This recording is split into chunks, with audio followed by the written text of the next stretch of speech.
As-tu réfléchi à la dimension philosophique que Maxence Fermine insuffle dans Le Maître de la Soie? Pour moi, c'est bien plus qu'un récit sur l'artisanat, c'est une méditation sur l'existence et le devenir. Effectivement, le livre nous invite à contempler la notion de temps et de transformation.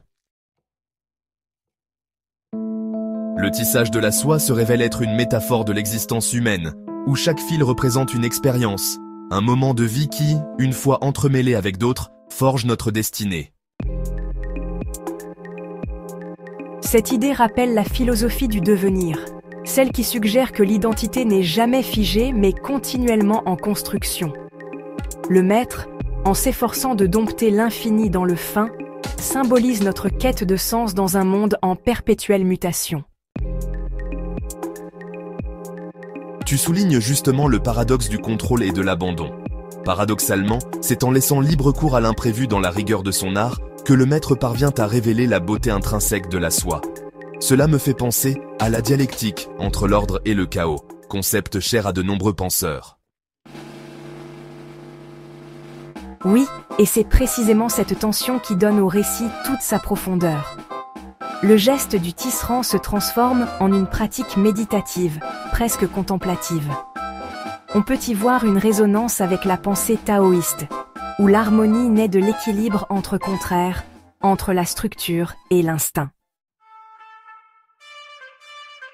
La philosophie taoïste nous enseigne que la véritable sagesse réside dans l'acceptation du flux naturel des choses.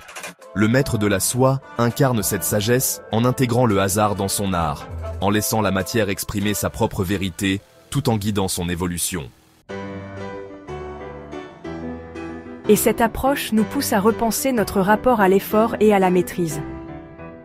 Plutôt que de lutter contre l'inévitable impermanence, Fermine nous montre que la beauté émerge de l'acceptation des imperfections, du caractère éphémère de chaque instant. Cela résonne avec l'idée bouddhiste de l'impermanence, où la conscience de la fugacité de la vie intensifie la valeur de chaque moment. C'est une invitation à la contemplation. En observant la minutie du tissage, on est amené à méditer sur la nature du temps et de la création. Chaque fil, aussi fin soit-il, participe à l'élaboration d'une œuvre d'art collective, tout comme chaque instant de notre vie contribue à la toile de notre existence. On peut même interpréter le parcours du maître comme une quête initiatique.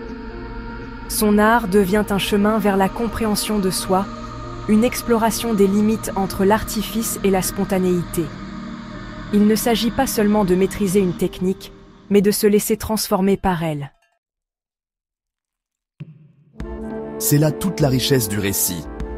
En associant l'esthétique à la philosophie, Fermine ouvre une réflexion sur le sens profond de l'action humaine. Le tissage de la soie, en tant que processus créatif, nous rappelle que l'existence n'est pas une succession de faits isolés, mais une série de rencontres et de résonances qui se tissent ensemble pour former une vérité plus vaste.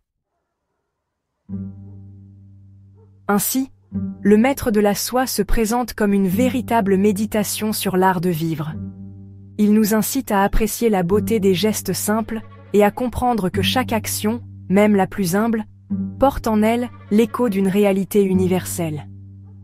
C'est une invitation à transcender le quotidien par la contemplation et l'attention portée aux détails. En définitive, Fermine nous propose une vision du monde où l'harmonie réside dans la coexistence des contraires. Le rigoureux et le fluide, le conscient et l'inconscient, l'art et la vie. C'est une réflexion philosophique qui, tout en célébrant la finesse de l'artisanat, nous encourage à explorer la profondeur de notre propre être. Merci pour cet échange. Ce livre, par sa dimension philosophique, offre une véritable leçon de vie, un rappel que la quête de sens est à la fois une affaire de précision et d'ouverture à l'inattendu. Absolument. Il nous enseigne que la maîtrise, qu'elle soit de la soie ou de soi-même, passe par la compréhension de notre nature duale et par l'acceptation de la beauté inhérente à chaque transformation.